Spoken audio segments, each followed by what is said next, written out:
Contracts 1 General Principles Free Consent Revised in English Language. At the very outset, dear student friends, I wish to clarify doubts and confusion among student friends regarding the introduction of Telugu media lectures in the recent past. Actually, I delivered lectures absolutely in English medium because the examination is to be written in English medium only. Up to 146 lectures I uploaded in English only, around 18 subjects, out of which 14 to 15 subjects I have completed almost all complete syllabus. And after 145th lecture, some student friends of Andhra Pradesh and Telangana, in which Telugu, that is my mother tongue, they made a request to explain in English. Then I started some lectures in Telugu media, around 10 to 15, around 15 lectures. And subsequently, I found it better to upload same lecture in English and Telugu media also. For English lecture, the caption is revised. Revised means previously the lecture was contracts and other subjects were uploaded long back. That is why for identification, and this second time lecture will be very good improvement over between the earlier lecture that was uploaded 2-3 years back. So for the benefit of students, both English medium and Telugu medium, I started uploading not only in Telugu medium but also in English medium. Hereafter, every lecture will be in English and will be translated into Telugu. At the same time, I wish to bring to your notice that even though the lecture was same subject, same chapter was uploaded long back, when once I deliver the same lecture today, it will be absolutely different with new contents and will be a very good improvement over the previous lecture. Previous lecture also contains some important points. The present revised lecture also will contain some important points. Those who can watch the earlier lecture and this lecture, we can have an opportunity to enrich very good knowledge. Actually, after 18 subjects, I wanted to proceed to new subjects: labor law, intellectual property rights, family law, joint family, succession, Muslim law. But at the request of my student friends, I had to start the Telugu lectures in Telugu media. The matter is, however, even though I am repeating, I am revising the lecture with update information. So this I request the students seeking lectures in English are requested to cooperate with me for a few months so that the remaining new subjects will be completed. So far, there are 18 subjects covered and uploaded. All these subjects are common to LLB students, judicial services examination, and All India Bar and competitive examinations. For these competitive exams, generally around 18 to 20 papers are 20 subjects are prescribed. Some of them are acts. For example, specific relief act is there. It is connected to contracts. Easements act is there. It is connected to transfer of property, like that. So overall speaking, though the number of subjects prescribed for study, that is competitive exam like All India Bar, judicial services examination, practically the number of subjects will be around 50. Hindu Muslim law, succession, joint family, according to my knowledge, they are not included in the syllabus. They are not included in the syllabus for competitive exam. That is why I wanted to take up them later. But what are the subjects that are very, very essential for young LLB students, practicing advocates? I have covered, namely IPC, CPC, evidence, CRPC, administrative law, constitutional law, contracts, transfer of property act, alternative dispute resolutions. Excellent topics I have covered. Whether you look my language or presentation is secondary. To the best of my ability, I am meeting the requirement of the average student and below average student. So that is why I sincerely tell that my one and only ambition is to cover all the subjects. I will do it one by one very quickly, but I have strong inclination to upload one lecture or two lecture in one day, to one lecture in 2 days or 3 days, or even one lecture in one day. But I don't like to make the students feel bored. So gradually I am doing. Dear friend, whatever lectures I have uploaded so far, will the student is really interested to acquire legal knowledge, he has to that this existing volume in my YouTube channel is enough to watch for 1 year. In the meantime, I will deliver all the lectures. Don't think that I am speaking something other than that.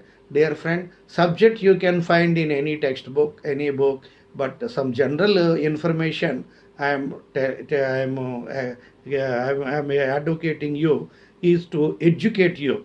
So educated is many times better than qualified. Qualified man means one who acquires degrees and qualification. He is called qualified.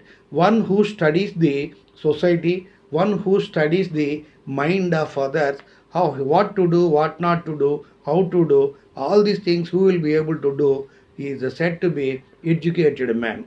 Educated man who is 10th standard will be much better than mere qualified man who is doctorate PhD. So of course I sincerely acknowledge, admit that I am not that much educated. I am only qualified. That is why I speak certain things in seeking the growth and development of my students. And sometimes some students make comments that I am speaking certain other things other than the subject. Dear friend, they are not thing. For there is no time. If I will be able to explain each and every word, I can interpret what is the greatness and significance of what I tell other than the subject. The subject you can learn from any book, but the type of words we can learn from elders who are having lot of experience, dear friends. So in this chapter, contracts 1, free consent, this lecture was uploaded long back. However, with that lecture I said some important point to educate you, but this lecture I confined to subject only with very good information. This lecture will be an improvement over that. Today I wish to take up contracts 1, general principles revised. Please note that revised any lecture there, if in Telugu is there in caption, that is the Telugu lecture. The word in Telugu is not there, all are English lectures. The word revised is there in brackets, that is second time this lecture is uploaded with good improvement. So if the revised is not there, this lecture was uploaded long back earlier, that also contains these are the things. So for Telugu lectures and English lectures, I change my dress code. Here afterwards, I am going to deliver each and every lecture, English and Telugu side by side. So English students need not disappoint that he is teaching local language only. Not you to make an equitable service both to English media students and Telugu media students. I am delivering these lectures one by one immediately. So kindly cooperate and make use of my services, dear friends. Today I wish to take up the subject next lecture from contracts 1, general principles, free consent. In this lecture I tell you what is consent, what is free consent, when a consent becomes free consent, if the consent is not free consent, what will be the consequences? When a consent is said to be not free, when a consent is said to be free, is to what? A consent is said to be free if it is not influenced by certain obstacles, certain constraints, certain flaws, first flaws in consent. Now we have to discuss. Now, dear friends, just give me half minute. Let me pray God. Pay homage to my parents, Rega Parao and late Srimati Kantaratnam, my wife Srimati Balivada, Rega Tirumala Gauri. Then let me express my deep sense of gratitude to my godfathers who are instrumental for what I am now. It's my duty to express heartfelt thanks to all the publishers and publishers of textbooks, articles in internet, from which whose help I am taking for uploading this lecture. Finally, I express my heartfelt thanks and deep sense of gratitude to my student friends who are instrumental for what I am now. Now let us come to consent. So here, the section 2H and section 10 of the Indian Contract Act has a special connection with almost all the chapters except last two chapters. First chapter of contracts speaks about contract meaning, elements and kinds. These elements, each and every element, all elements in brief are taught in first chapter, but each and every element is separately taught in subsequent chapters. And except quasi-contract and remedies, all the chapters relate discharge of contract, quasi-contract and remedies law, except last three chapters. From first chapter to all these chapters, every element of contract is taught in detail. Accordingly, an agreement becomes contract if it is enforceable. If it is enforceable, a contract to be enforceable, it must have essential elements under section 10. So I told you several times, but it is invariable and incompatible to speak about section 2H and 210 in each and every ingredient which we speak in detail. Don't think that Ragarao is speaking again and again same thing. It is compulsory. An agreement to be enforceable, to be valid and enforceable, it must contain some essential elements as enshrined under section 10 of the Indian Contract Act.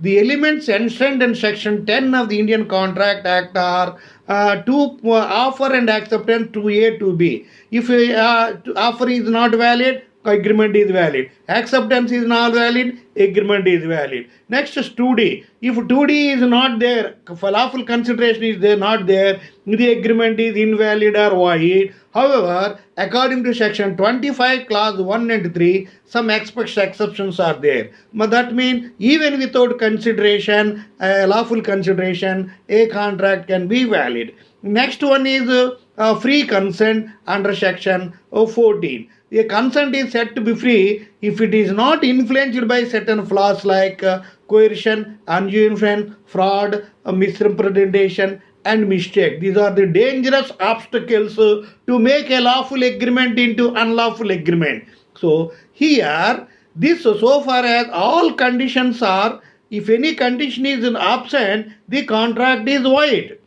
If consideration is absent, contract is void. But there are some three exceptions under section 25(3). If section 14 free consent is absent, it is to be noted that it is only the absence of 14 makes the contract voidable. In other cases, any condition is absent, the contract will be void. But if free consent under section 14 is absent, the contract is voidable. Valid contract is 100% valid, void contract is 100% invalid, voidable contract is not 50% valid, 50% invalid. That means there is a room in a voidable contract, there is a room, there is a chance, there is an opportunity to aggrieved party to avoid the contract, to repudiate the contract, to cancel the contract, to withdraw from the contract. So if he comes forward, if he challenges in court to repudiate the contract or withdraw the contract, then it will become void. If he keeps quiet and adjusts it, then it will be valid. It will remain to be valid. But other things in agreement not declared by void, section 23. If it is not declared, that agreement is entered under sections 26 to 30. Agreement in restraint of marriage, agreement in restraint of trade, agreement in restraint of legal proceedings, agreement of under uncertainty, wagering agreement, that 26 to 30, if anything is, they are opposite to public policy. Contract entered into, if a contract is entered into opposite to public policy, that is void. But according to section 30 of Indian Contract Act, wagering contracts are there. Wagering contracts means just like betting contracts. Cricket match time betting will be there, and similarly lotteries are betting. Lotteries are betting contract. If the government gives license for lotteries, that wagering contract will be valid. So that is some exception to section 30 is there. So if 14 is absent, the contract is viable. In all the other ingredients, the contract, if any condition is absent, that contract will be void. This is the most important point to be borne in your mind. Now in this chapter, free consent, we should discuss about what is consent, what is free consent, what are the flaws in consent, we have to discuss. Firstly, what is free consent? What is consent? Consent means giving the acceptance, agreed to, expressing willingness or acknowledging certain fact. That is what is called consent. So if I give my willingness or acceptance for doing a particular thing or not doing a particular thing, that is called consent. Consent means agreed to. And according to section 13 of the Indian Contract Act, an act is said to be a consent when two parties agree to the same thing in the same sense and at the same time the parties are said to consent or the parties are said to have been consented. A wants to sell a particular house, B wants to purchase that particular house at a particular time, particular period, particular place to be registered for a particular amount. That contract means both the parties are having equal idea, same idea about this particular transaction. When two parties agree to the same thing in the same sense at the same time on a particular aspect, materialistic fact, that contract, that act is called consent. So this is otherwise also known as identity of minds. Identity of minds. Suppose A has two houses, X and Y. A wants to sell X. B also wants to purchase X. Then there is identity of minds. And B offers X for 50 lakh. B agrees to X for 50 lakh. There is identity of minds. Suppose A offers X to sell, but B accepts to Y to sell. There is no any identity of minds. Suppose A has two daughters, X and Y, elder one and younger one. A wants to offer elder daughter. B thinks that it is younger daughter who is beautiful. Then there is no consensus ad item.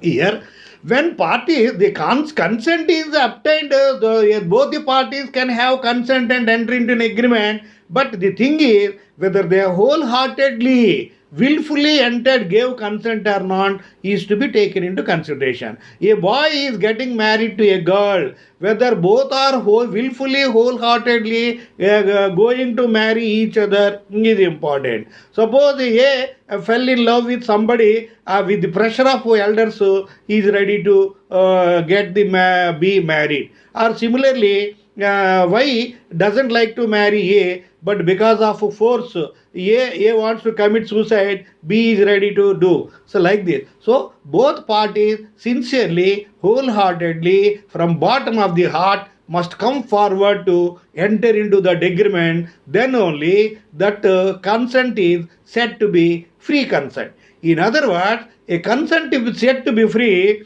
if it is free from certain flaws, if it is free from certain constraints, obstacle.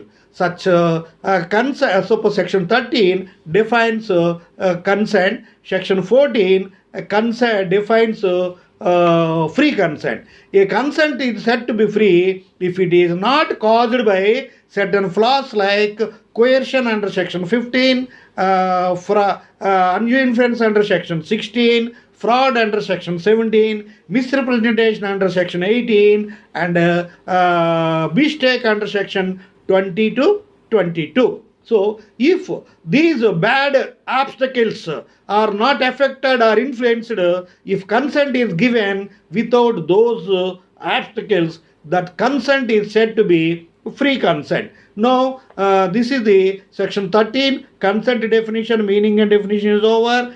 Section 14, free consent is over. So, when a consent is said to be free, if it is free from certain flaws. What are the flaws in consent? Those flaws are explained under section 15 to 22 of the Indian Contract Act. First flaw is coercion. This word coercion is also called duress in England. We call coercion in Indian law, duress is called in English law. Both are same. So similarly, insolvency, the word insolvency used in Indian law, bankruptcy is used in England. Just like if any partnership firm or any business is dissolved, he files a IP petition. If we use the word insolvency here, bankruptcy used this. So like this. So duress. Coercion means when two parties enter into a contract inevitably for the reason one party insisted the other party to commit an act punishable under the Indian Penal Code. This is the content. So you have to by heart all the definitions for the purpose of examination. Suppose A asks B to enter into contract with him. If you don't enter into contract, I will kidnap your son, or I will abduct your wife from office. So, out of that fear, A entered into agreement and signed the e-papers. That is, suppose a widow, a woman has lost her husband, you adopt this particular boy to inherit all the property, then only we will allow the body for cremation, burial ground for cremation, otherwise we don't allow the body, like that. So, like this only, if one person inflicts some pain or fear in the mind of another to enter into contract, that act which actuated the other party to enter into contract is punishable under Indian Penal Code. That is the definition. But actually, the Law Commission tells that the punishment provisions are available in so many legislations. Why the word punishable under Indian Penal Code is used? That was the question by Law Commission, and said that the definition of section 15 which speaks about the definition of section 15 which defines coercion should be modified. That is modified. That is because in company law penal provisions are there. Intellectual property, so many laws are there. Copyrights Act is there. Copyrights Act 1957 is there. Patents Act is there. So many legislations are there. Environmental pollution, so many legislations are there. Then penal provisions are there. So many Indian Penal Code gives some punishment. There are so many special criminal laws. There are penal provisions are there. So when penal provisions are there, imprisonment, fine, etc. in so many legislation, why only Indian Penal Code alone is used? So it should be amended. Law Commission recommended. So that is the definition. This comment also you can write for this definition. So here coercion is an act or process by which consent is obtained by threatening to commit an act punishable under Indian Penal Code 1800 60. A girl A threatens B. If you don't marry, I commit suicide. Then inevitably, B marries A. Subsequently, B can avoid the contract, repudiate the contract. The effect of coercion is when once a contract is entered into out of coercion, the aggrieved party who was subjected to coercion can challenge and approach the court for cancellation of that. When once the aggrieved party approaches the court to repudiate the contract will be rendered void or invalid. So, if challenged, the contract will be void. If not challenged, the contract will be valid. Suppose the threat of suicide, B marries A. Subsequently, he adjusts. He doesn't like to avoid the marriage, continues to live with her. Then the contract will be valid. So here, if any other condition, ingredient is absent, that will be either void or valid. But here it is voidable, means if unwanted, if one party says that it is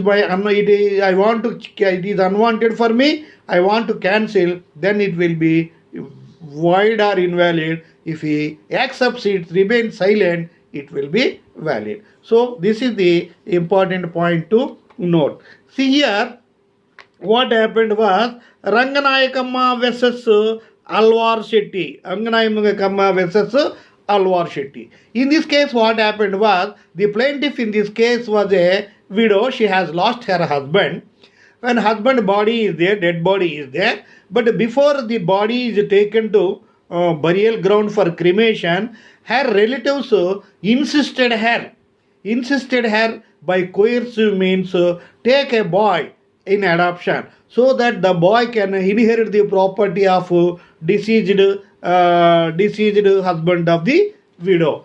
With unwillingly, unless she adopts, the body will not be taken to burial ground, and she agreed to adopt the boy and adopted. Then only the body was taken to burial ground for cremation. Subsequently, she challenged out of force, coercion only. I got that boy adopted. In fact, I don't like to adopt that boy. I want to repudiate the contract. She approached the court, and the court said they adopted coercive method not to take the burial ground. So it is an offence under section 297, trespass in respect of taking a body to burial ground. If anybody commits an act of trespass with reference to burial, taking a body for burial ground for cremation, the person who obstructed taking body to burial ground constitutes an offence under section 297 IPC. So that is why the widow can avoid the contract and cancel the adoption is judgment given by the court. This is one thing. Next one is undue influence. Undue influence means, in case of undue influence, in a contract, if a contract is entered into by two parties, one is stronger, other is weaker. One is superior, other is weaker. So, the stronger man or superior man, taking the advantage of weakness or subordination of the other party, insists him to enter into an agreement for his personal benefit. That is called the farmer has undue influenced the latter to enter into an agreement. For example, I am principal of the college. My management insisted me to choose some act which I don't like to do, to give some admission to some unwanted student, or to give some favor to somebody which I do not like. But my management has influenced me because management is superior, I am inferior. If I don't hear the words of management, I may be removed from sir. They may ask me to go back to home. Out of fear, if I do that, that is my management has administered undue influence on me. Subsequently, I can repudiate the contract. For example, I am appointed as a clerk in a bank. I'm a clerk in a working as a clerk in a bank. To our branch, some new manager came. I have some flat. Its rent is 20,000.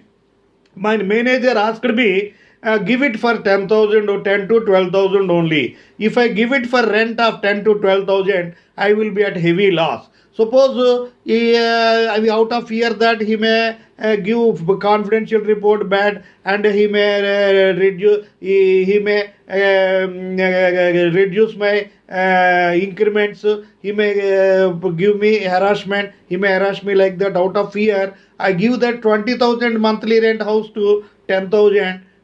Subsequently, I can repudiate the contract. My manager has undue influenced me to enter into contract. Suppose then it will become void contract. This valid agreement will become void. Suppose I think that what is there, if I give 10,000 for rent instead of 20,000, there is no problem. My manager will give me lot of favor. He can whatever time I come and go, he doesn't mind. Whatever work I do, he doesn't mind. And he will give me increments, promotions and all. He will do lot of help. Since the 10,000 is nothing, when compared to favor he is showing me, if I think I keep quiet, then the agreement will be valid. So in a contract, in the case of free consent, if any flaw is influenced, contract is entered. If the aggrieved party keeps quiet, the contract will remain to be valid. If he doesn't like to remain silent but would like to challenge,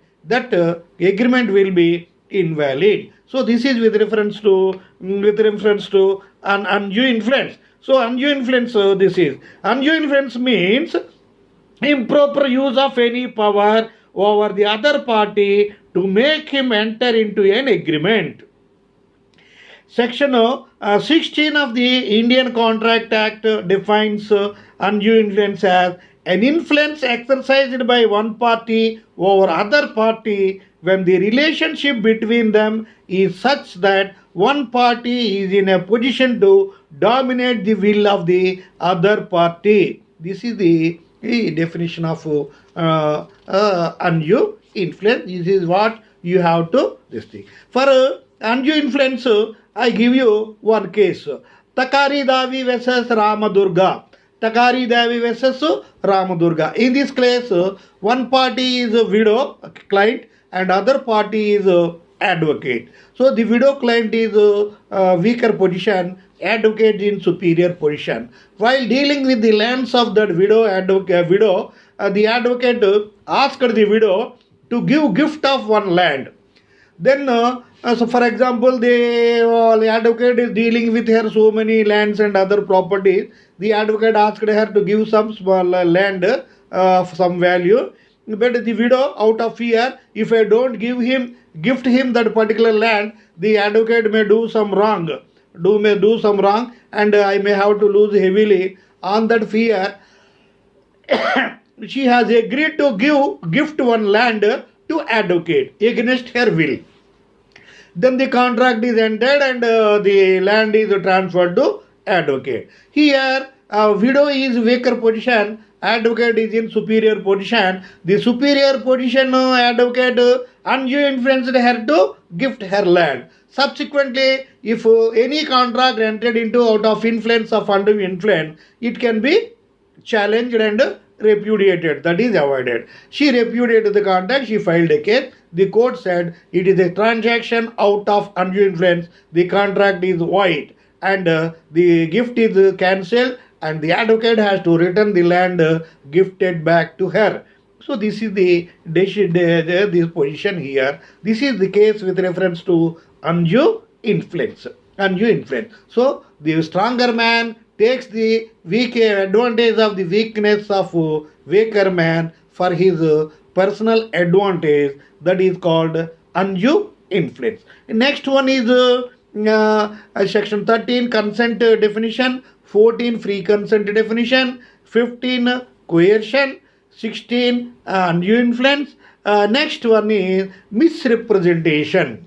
Misrepresentation means representing wrongly, representing untruly. In a contract, one party represents suppose one party represents from one side, another party represents another side. In a contract, there are two parties. One party represents as seller, other party represents as buyer. So here, while making the contract, the parties must speak all truths, genuine things only. They must not speak anything false, untrue.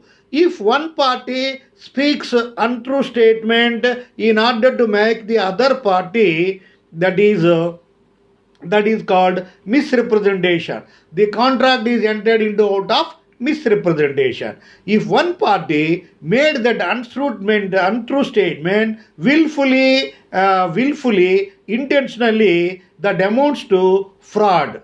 If one party makes false statement or untrue statement innocently or without any knowledge as to the falsity, then misrepresentation is innocent misrepresentation. So suppose I am a owner of a TV showroom. One customer came to me. One customer came, sir, I want best quality TV. I don't know which is the best. You choose. We naturally customers ask the shop owner only to give the best quality TV. Now I have given one TV like AG, LG or Samsung or something. This is best quality, sir. This is of having very good features. I gave him. It is some 30 or 40,000 he paid and took the TV. Within 1 month, that the TV stopped functioning, got spoiled. Then I don't know that it is something defective, some latent defect is there in that TV. It is so far it is when it is functioning in my shop, it was working excellently with a good picture. I don't know about the defectness of that. So that is why I gave it with. Then this is only misrepresentation, innocent misrepresentation. That man returned the TV, the contract is cancelled, and I returned that money. That I got that repaired, got it repaired with some my local mechanic attached to my shop, and another customer came. I gave it to same price. I gave. So I know that this is defective TV. Knowing fully that it is defective TV, I told that it is very good TV. You take it. It is fraud. It is fraud. So telling untrue statement willfully, intentionally is fraud. Telling, making false statement or untrue statement innocently without knowledge, that is a misrepresentation. If the contract is entered into out of fraud or misrepresentation, the contract can be avoided by the aggrieved party. So a contract entered into out of fraud or misrepresentation. Fraud is otherwise known as willful misrepresentation. Misrepresentation is otherwise known as innocent misrepresentation. Whether it is a fraud under section 17 or it is a misrepresentation under section 18, the aggrieved party can challenge the contract, repudiate the contract. So that contract is said to be voidable. Now, what I tell you, some instances of what are some, according to section 17, there are some instances, examples of fraud. What are the acts and activities that constitute fraud? I have to tell you. Number one, intention to suggest fact not true, believe to be true. So suppose when we go recently, some gamblings are coming, you pay some amount, just a few hundred rupees, you circulate it to 7, those 7 will circulate to another. So I am telling once other party some unbelievable thing as believable. Suppose doctor already told this is a cancer patient, within 3 months, 1 month or 2 months he will die. But I will make that patient, no, I have very big doctor, I will take you, he will certainly cure that particular disease. I know that no one can cure that disease. I am a doctor, no one can cure the disease. His maximum life is 10 to 15 days. I insist my patient and refer that doctor, but for heavy amount to sharing with that doctor, and that is telling an information unbelievable and telling some unbelievable information make the other party believe, that is a fraud. Second one is concealment of a fact. concealment of a fact. Suppose in the last example, one TV already spoiled, returned, that is got repaired with my local, my personal mechanic, and I know that it is defective TV, but I don't tell. Concealing the fact. Concealing the fact. Suppose while offering a girl, our girl is very good. No, is already she was pregnant and some pregnant or some abortions took place, but the parents say that she is a very good girl. That is concealing the fact. So some bad product is there, outdated product is there. I know that it is a bad product, outdated product. I say that it is good. So telling, concealing, suppressing, hiding some facts and telling it as the true, that is also fraud. That is also fraud. Next one is uh, promise without intention to perform. Promise without intention to perform. Somebody come to me, he requires me, he seeks my help. Okay, certainly I will do, but I don't have any intention to help. I will make you believe him. Somebody wants me, he wants some favor, but okay, I will do, I will certainly do, don't worry. You go happily in a day or two. Suppose if an aggrieved party is having grievance in some office, a government office or private office, that man tell, don't worry, we will certainly give you that contract. Don't worry. But no, in Manme, no, there is no question of giving. Some people will do action. Suppose invitation card is given for to attend marriage, they never like to. Okay, certainly we will invite and call some brother or son. You see the book ticket, flight tickets or 8 tickets, and you book the ticket. In that man they will tell. Okay, he will. After that man has gone, invitee has gone. That the person who extended invitation has gone. Daddy, really shall I book the ticket? No. Casually, in order to satisfy him, I said, why should we go? Where is the need? No need. In order to satisfy only. So, intent, I don't have any intention to perform. I said 100% I will perform that. That is also fraud. That is also fraud. Then the intention to deceive. Intention to deceive. Intention to deceive means so many, when we go to some temple, some people will come, they try to deceive. I will give you shortcut address, and when we go to any railway station, bus stands, night time, the auto people, taxi people will try to trap the customer to deceive. That is the fraud. That is the fraud. Similarly, in one movie, Indra movie, or Telugu Indra movie is there. Then one innocent businessman with his wife, containing a lot of jewelry and her body. Two people try to trap them. If the entire gold is if the entire gold is put in Ganga waters, double gold will come like that. They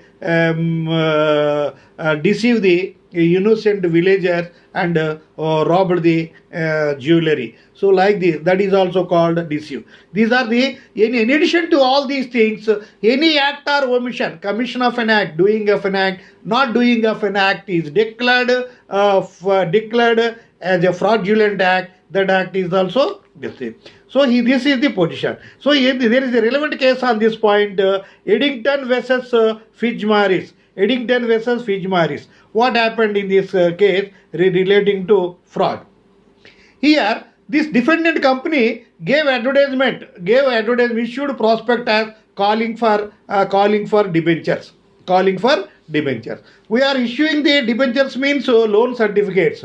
If public purchases shares, he is investing the money, he will get debenture more or less depending upon the profits of the company. If he purchases debenture, he will interest. The interest in debentures will be comparatively more than the interest given by post office or any other bank. So that is debenture. In that prospectus, they said that whatever money we are going to receive, we are going to utilize this money, debentures money, for clearing of debts only, debts and liabilities. So this is the debentures are issued for the benefit of the creditors.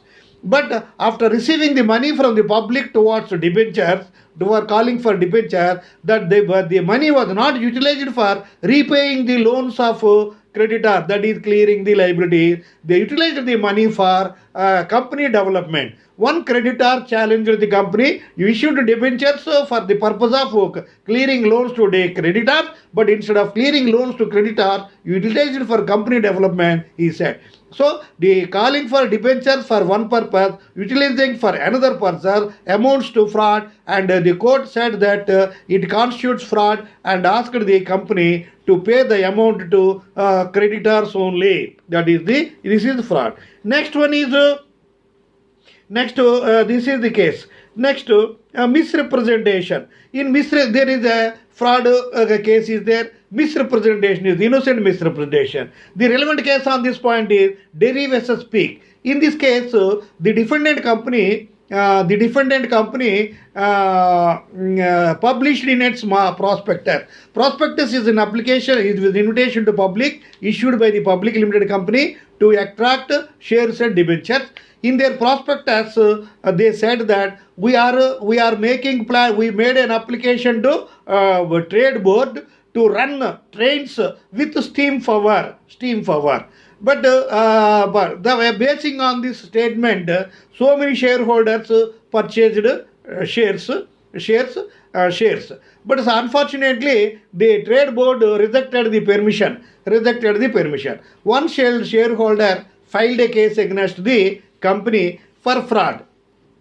He said that you said in your prospectus that you are going to run tramways with steam power, but subsequently the permission is rejected. It amounts to fraud, that shareholder said. But the court said that they published in their prospectus that they are going to run trains with steam power. An application to that effect is blending with appropriate authority, that is trade board. If the trade board gives permission, license, they will run tramways with steam power, otherwise not. They did not tell you that we have already obtained permission from trade board, we are running tramways with steam power. They did not sell.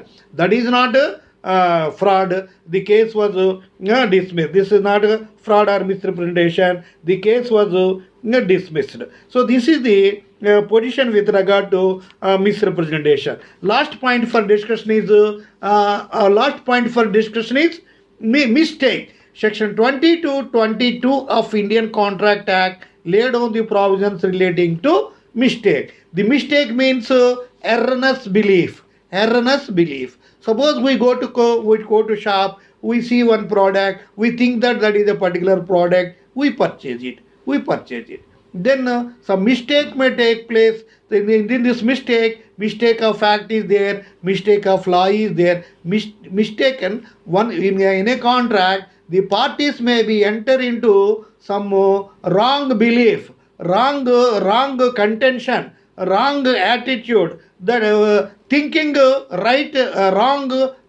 wrong as right, one party enters into contract. That is what is called mistake. Suppose customer, example I tell you, a customer enters into a TV showroom. In the TV showroom, old TVs are one side, new TVs are one side. One old TV is looking like a new TV, absolutely like a new TV. And customer approaches that TV. Its original cost may be some 30,000. If shop owner tells 15,000. So he thinks that 13,000, this type of TV we can get even for 25,000 outside, but it is a very good TV, and he purchased it. He did not ask whether it is a new TV or old TV. So the purchaser purchases that TV for 15,000 and takes it back. Subsequently, he came to know that it is not new TV, it is second hand one. Then he came back and questioned. Here, unilateral mistake is there. Mistake on the part of customer only, not that. Suppose that is unilateral mistake. It cannot be challenged. It cannot be repudiated. If it is bilateral mistake, that means shop owner tells old TV as new TV, and believing the owner's words, and he takes, there is a mistake, bilateral mistake. mistake on the part of owner, mistake on the part of this man, both persons committed mistake, then that contract is void. Contract is void. Contract is void. Sir, how can you expect that such a Samsung TV which worth 30 to 35,000 for 15,000? I never told you as it is a old TV.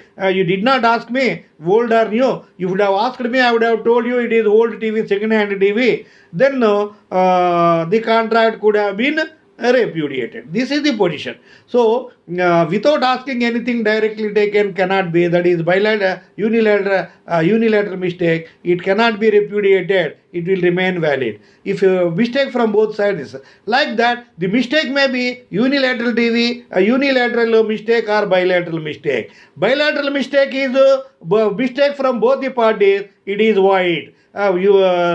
Unilateral mistake means mistake from one side. It is not void. But here another classification is the mistake is two kinds. One is mistake of fact, other is mistake of law. Mistake of fact can be excused. Mistake of law cannot be excused. So mistake of fact, the contract can be avoided. Mistake of law, the contract cannot be this thing. So mistake of fact can be excused. Mistake of fact can be excused and contract can be avoided. What is mistake of fact? What is mistake of law? It may be unilateral mistake or bilateral. What is in IPC I told you R versus Townsend case is there. Townsend and Mrs. Townsend got married. After some time, Townsend's husband went to bound for voyage in a ship. Later, information news came that ship was drowned in sea waters and all that are in ship were presumed to have been killed, died. And as per law, she waited for 7 years. If the whereabouts of husband or wife are not known for 7 years, that party is deemed to have been dead. The other spouse can get remarried. Accordingly, waited for 7 years and she got remarried. When she started living with the second husband, first husband turned up. Then first husband filed a case against Mrs. Townsend for bigamy, which is an offence under Indian Penal Code, and offence against man.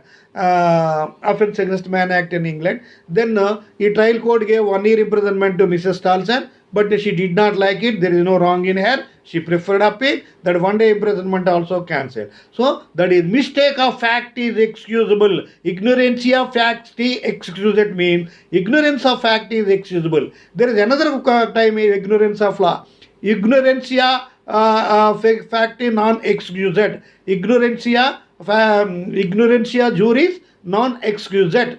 Ignorance of law is no excuse. For example, I am from if any in Hyderabad, if anybody from Visakhapatnam or Srikakulam come and if out other people he entered into he travelled through in vehicle, he drove the vehicle through a wrong route while against one way route opposite to. Then traffic constable stops him and puts fine. And this driver of the vehicle says, no sir, I am from other place.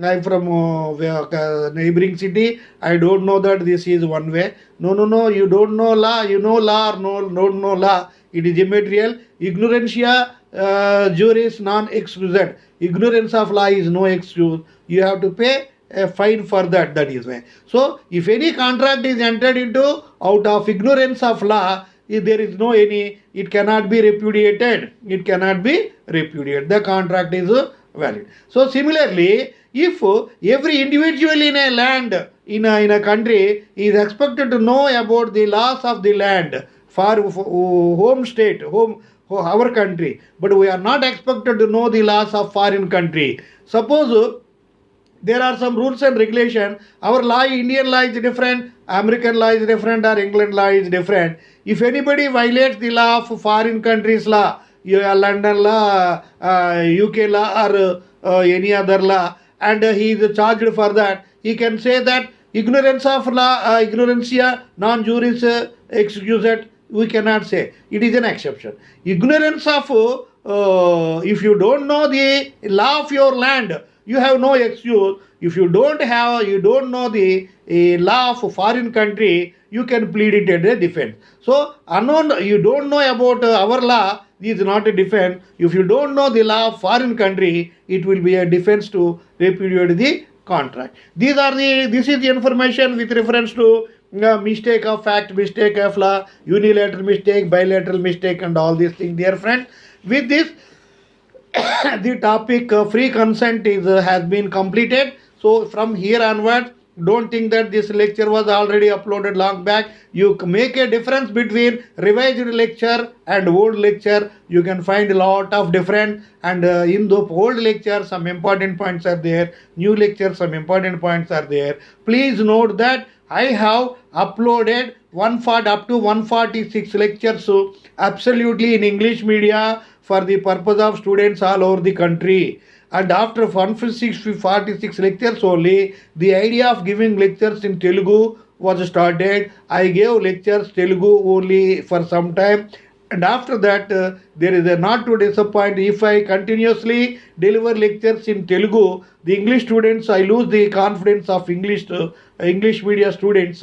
And that is why I started these revised lectures both in English and Telugu. Actually, I wanted to complete some. If I don't start these the Telugu media lecture, at least 3 subjects must have been completed. 18 plus 3, 13. However, whatever subjects have been completed so far are commonly important for competitive exams, LLB, judicial services, and All India Bar examination. Everything, student, friend, but the revised lecture will certainly be an improvement. Suppose in a caption I am maintaining a dress code change for Telugu lectures and English lectures also. So that is why for easy identification, I request my student friend who are expert in computer knowledge to put my lectures in playlist. So many students are asking me to put my lectures in playlist. I don't know, I don't have minimum computer knowledge. I don't know typing also. I don't know even how to upload the lecture also my son is doing. That is why I request you, join me as a partner to contribute to the needy people. If you're please, one last thing, don't think that I am boring. It is only in LLB degree course only. If you are interested, you can acquire knowledge, learn law subject. When once you passed out of LLB degree, if you do LLM, some 3-4 from limited 4-5 subjects you will concentrate. Then thereafter you become lecturer, assistant professor. You will be asked to teach 1 or 2 subjects, maximum 3. In extreme cases 4 subjects. You concentrate on all those subjects. You forget about other subjects. Suppose you appear for competitive examination, junior civil judge first class magistrate exam.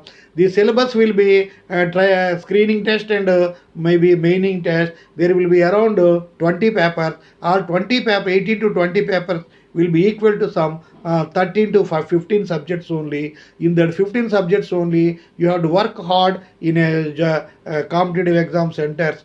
You must work good day and night to get through the judges exam. When once you become a judge, the knowledge in 50 subjects is not enough. If you refer any judgment in All India Reporter, Supreme Court case, or any High Court case, almost all subjects, many subjects, number of subjects are attracted in particular judgment. Not only central legislation but also state legislation and local laws also will be affected. And so many to become a judge, to interpret any law, you must possess very good knowledge, dear friend. When once you complete your LLB degree without any knowledge, when once you join court, you will be, though you don't have a good practice as an advocate, though you are a sincere, you can have lot of work. Your senior will tell you lot of work. At the same time, in view of real estate development, everybody is having a lot of work.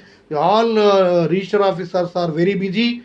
Tahsildar officers are very busy. Taluk magistrate officers, the courts are very busy. If you go there, how all these officers are overcrowded. When once you become advocate, you have to do lot of work. Not only case handling. Senior will do big cases, but juniors are associated with variety of works, notary work, this thing, that thing.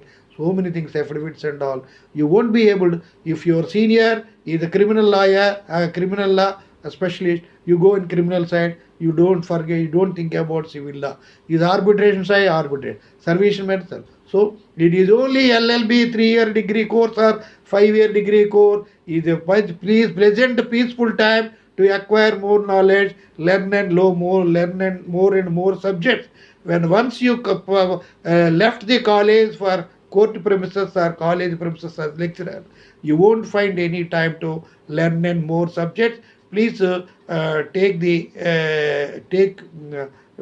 value and uplift the status, most prestigious status conferred on judiciary as noblest profession in this universe. Wish you all success. God